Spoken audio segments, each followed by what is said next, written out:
សេចក្តីជូនដំណឹងស្តីពីការថែរក្សាសត្វត្រចៀកកម្មជាលក្ខណៈគ្រួសាររដ្ឋបាលព្រៃឈើនៃក្រសួងកសិកម្មរុក្ខាប្រមាញ់និងនេសាទសង្កេតឃើញថាបច្ចុប្បន្នការសាងសង់ផ្ទះឬអគារថែរក្សាសត្វត្រចៀកកម្មជាលក្ខណៈគ្រួសារមានការកើនឡើងគួរឲ្យកត់សម្គាល់រដ្ឋបាលព្រៃឈើនៃក្រសួងកសិកម្មរុក្ខាប្រមាញ់និងនេសាទសូមជម្រាបជូនដំណឹងដល់ម្ចាស់ទីតាំងដែលមានបំណងនិងកំពុងថែរក្សាសត្វត្រចៀកកម្មជាលក្ខណៈគ្រួសារមេត្តាជ្រាបថាការថែរក្សាសត្វត្រចៀកកម្មអាចមានហានិភ័យពីការចម្លងជំងឺពីសត្វមកមនុស្សហើយការចាក់និងបំពងសម្លេងឮខ្លាំងហួសកម្រិតច្រើនម៉ោងដើម្បីទាក់ទាញសត្វត្រចៀកកម្មអាចបង្កឲ្យមានការរំខានដល់អ្នកជិតខាងនិងប៉ះពាល់ដល់សុខភាពសាធារណៈដើម្បីកាត់បន្ថយផលប៉ះពាល់នានារដ្ឋបាលព្រៃឈើនៃក្រសួងកសិកម្មរុក្ខាប្រមាញ់និងនេសាទសូមធ្វើការណែនាំដល់ម្ចាស់ផ្ទះឬម្ចាស់អគារថែរក្សាសត្វត្រចៀកកម្មជាលក្ខណៈគ្រួសារទាំងអស់ដូចខាងក្រោមទី1ត្រូវអនុវត្តស្របតាមអនុក្រឹត្យលេខ42 អ ន ក្រ ប ក ចុះថ្ងៃទី10 ខែកក្កដាឆ្នាំ2000ស្តីពីការត្រួតពិនិត្យការបំពុលខ្យល់និងការរំខានដោយសំឡេងនៅក្នុងតារាងឧបសម្ព័ន្ធ6កម្រិតកំណត់ស្តង់ដារសំឡេងអតិបរមាដែលអនុញ្ញាតនៅតំបន់សាធារណៈនិងតំបន់លំនៅឋាននៅកម្រិតដេស៊ីបែលដូចខាងក្រោម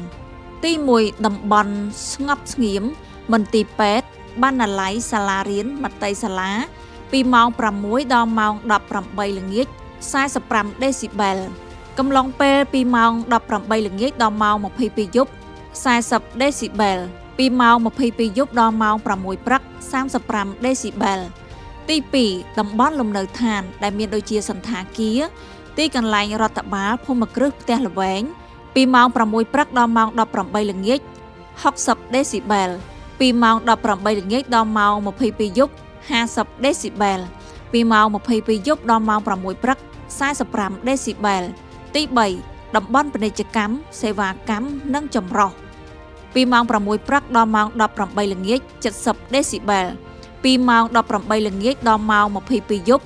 65ដេស៊ីបែលពីម៉ោង22យប់ដល់ម៉ោង6ព្រឹក50ដេស៊ីបែលទី4ឧស្សាហកម្មធុនស្រាលលាយចម្រុះនៅក្នុងតំបន់លំនៅឋាន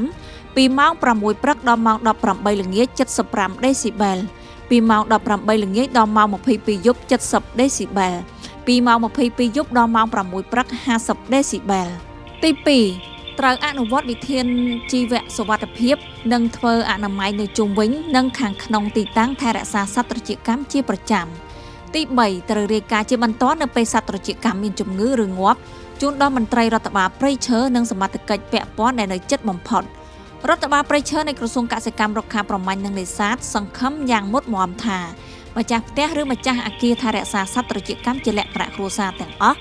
នឹងចូលរួមអនុវត្តតាមសេចក្តីជូនដំណឹងនេះឲ្យបានត្រឹមត្រូវនិងមានប្រសិទ្ធភាពខ្ពស់